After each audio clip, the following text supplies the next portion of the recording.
Velkommen til vores næste rejseeventyr. Vi lader autocamperen få en lille pause og har i stedet pakket kufferten for at drage på eventyr rundt i Brasilien. Vi vil undersøge, hvilke påvirkninger turismen har på naturen og menneskenes levevilkår i de udsatte økosystemer. Brasilien er ca. 200 gange større end Danmark. Til gengæld er 60% af arealet dækket af verdens største regnskov, Amazonas. Vi skal til det sydlige Brasilien. Ja, faktisk skal vi helt ned til Argentina, hvor vi skal opleve verdens største vandfald. Og så skal vi snorkle i regnskovens klare floder. Besøg Pantanal, der er verdens største vådområde, på jagt efter jaguarer, kæmpeodder, kaimaner. Vi kan selvfølgelig ikke tage på rundrejse i Brasilien uden at besøge Amazonas regnskov.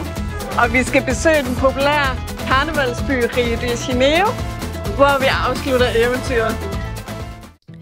Vi forlader Pantanal og rejser til Amazonas i det nordlige Brasilien. Vi skal bo på Yuma Amazon Lodge, der er en økolodge beliggende dybt inde i Amazonas regnskoven, cirka 100 km sydøst for Manaus i Brasilien. For at komme derud skal vi først sejle med en speedbåd i en times tid, derefter køre med en bus en times tid, for til sidst at sejle i endnu en times tid.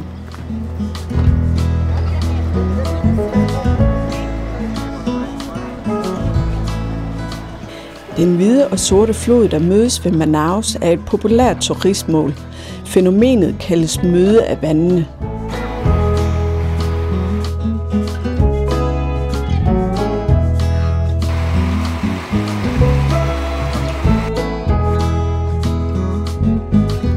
Her i den sorte flod er der et højt indhold af tannin, der er sedimenter fra regnskovens planter. Den har lav næringsstofmængde i vandet, hvilket betyder, at nogle arter, som for eksempel Amazonasdelfinen, trives med den type vand, og andre dyr er mere tiltrukket af den hvide flod, som for eksempel rigtig mange fuglearter. Vores hotel, Yuma Amazon Lodge, er smukt placeret på en halvø, der er bygget helt op under trækronerne. Vi bliver budt velkommen af personale, der står klar med en kølig velkomstdrink. Lodgen er meget populær, og vi forstår med det samme hvorfor. Receptionen er bygget på meget autentisk manér med lækker loungeområde.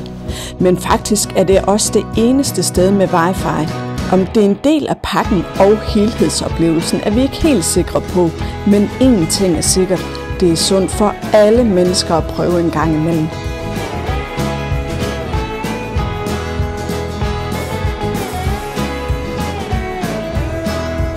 Vi starter dagen med en frokost i regnskoven, hvor personalet har gjort klar med en stor grillbuffet med alverdens spændende lokale retter. Efter maden bliver vi sejlet tilbage til lodgen og indlogeret på vores værelse. Lodgen har en udendørs pool med flodens vand, beskyttet af galvaniseret hegn, hvilket giver en unik svømmeoplevelse midt i regnskoven. Lodgen består af bungalows bygget på træpæle, som enten har udsigt over junglen eller ud over Yuma-søen. Alle har en privat balkon, hvilket giver mulighed for at nyde naturen i fred og ro, og vi trænger til at lade lidt op, før vi igen skal afsted på en ny udflugt. Vi skal ud og smage lidt på Amazonas og besøge nogle indfødte, der vil vise os, hvordan vi som turister virkelig gør en forskel for regnskoven. Og vores guide Nelson har tilfældigvis nogle bananer med, og de er ret populære for disse aber.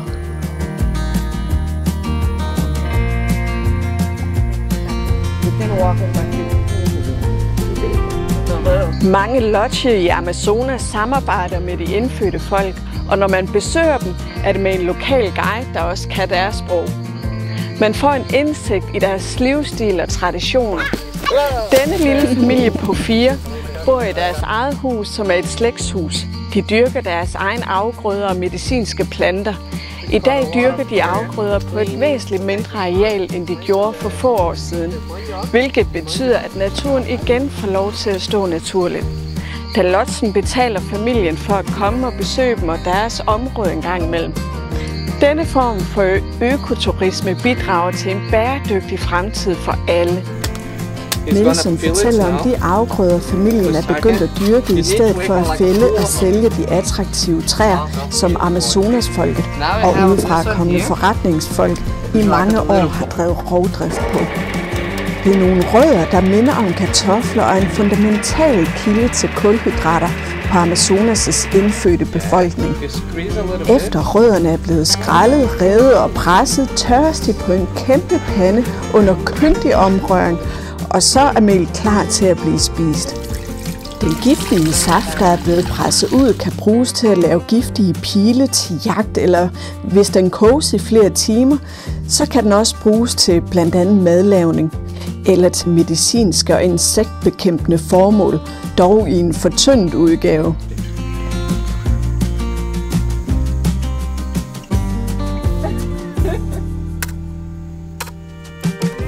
De fleste indfødte i Amazonas har en dyb viden om medicinske planter og dyrker eller samler dem i skoven. De kombinerer ofte madplanter med medicinske urter, så de altid har adgang til dem. Og imens manden arbejder i skovhaven, passer moren børn og bruger en del tid på at lave smukt håndværk til de besøgende, der ønsker at købe en lille souvenir med hjem. Lodgen er designet til at integrere sig fuldstændig med junglen, og der lægges stor vægt på bæredygtighed og opererer i overensstemmelse med principperne for miljømæssig ansvarlighed. Det sikrer, at gæsternes oplevelse ikke kun er autentisk, men også har en minimal indvirkning på det følsomme økosystem i Amazonas. Efter maden er det tid til en lille aftensbådetur, og Nelson er god til at finde helt små kæledyr. Her har han fundet en gul babykajman, og som I kan se, er jeg ret stolt over at sidde med den lille gut. Næste morgen er vi tidligt på færde. Vi skal op i lodgens udsigtstårn, der ligger få minutter væk med båd, og se solen stå op. Og det er en helt fantastisk oplevelse at høre Amazonas stille og roligt vågne op.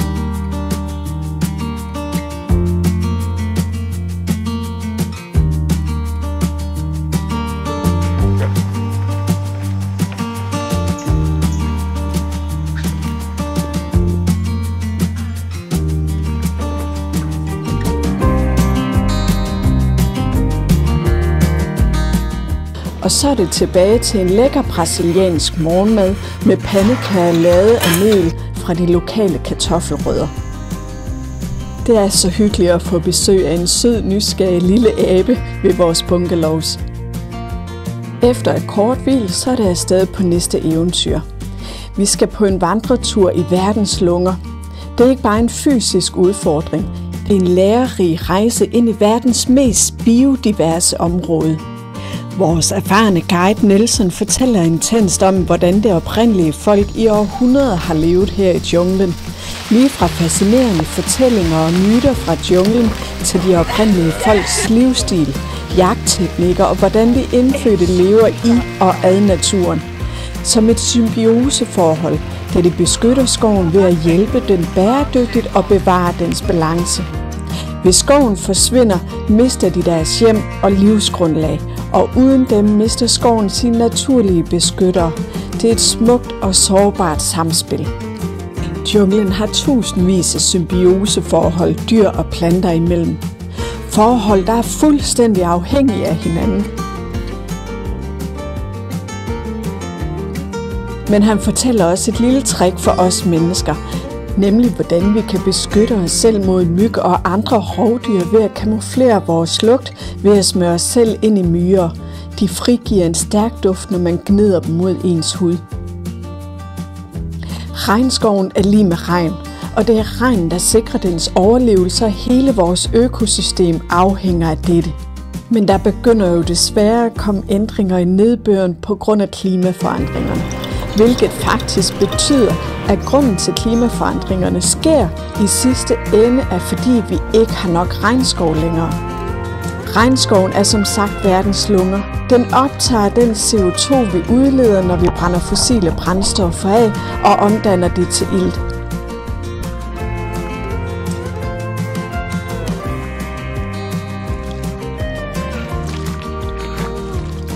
Det er en helt speciel følelse at komme glidende i en fuldstændig lydløs båd ned ad floden. Vi siger farvel til nogle søde venner og goddag til nogle nye. Nelson har meget mere at fortælle os, inden vi også skal rejse videre. Træet her kaldes for livets træ. Det har en hul stamme, der fungerer som en naturlig tromme, når man banker på det med en kæp. Kuglemyren er verdens største og mest giftige myre. Den stik beskrives som det mest smertefulde insektstik overhovedet. Det føles som at blive skudt, deraf navnet bullet ant. Smerten kan vare op til et døgn.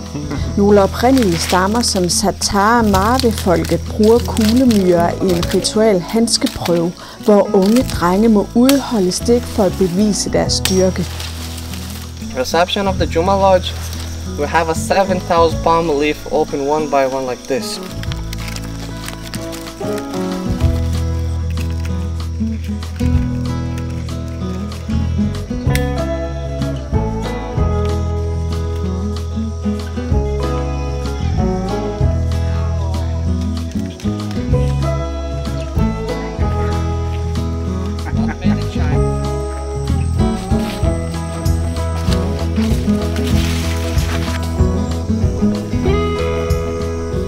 Og selvfølgelig skal vi have plantet et træ, når vi nu besøger verdens største regnskov, Amazonas.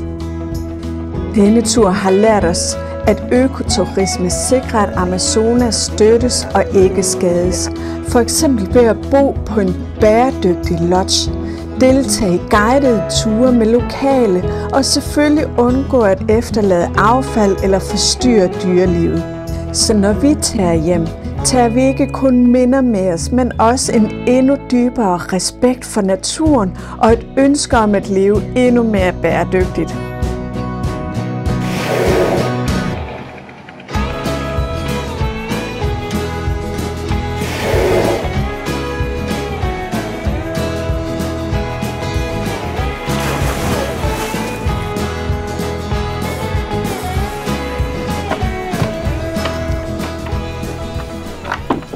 Livets træ anses for at være helligt af de oprindelige folk, da det både er det største og ældste træ i regnskoven.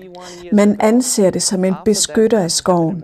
Det kan blive op til 70 meter højt, svarende til en 20-etagers bygning, og kan have en omkreds på mere end 10 meter.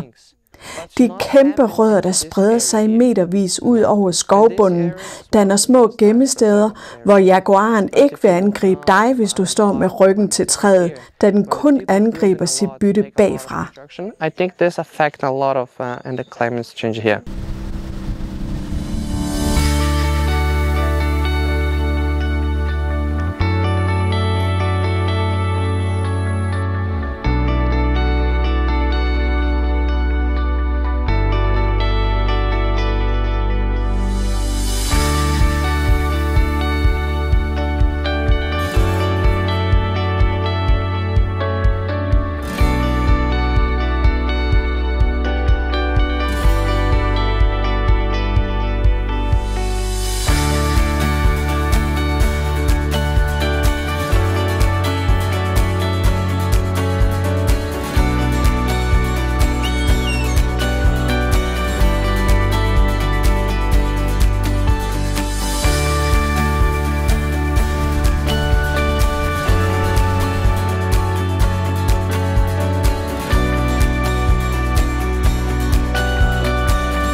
Piratfisk har ekstremt kraftige kæber og skarpe, trekantede tænder, der kan klippe gennem kød og endda knogler. Men selvom de er kendt som nogle blodtørstige rovdyr, så angriber de normalt kun syge, døde eller svage dyr. Faktisk er de fleste piratfisk ret sky og svømmer væk fra mennesker, men det lykkedes dog med lidt snil at få en enkelt glokke til.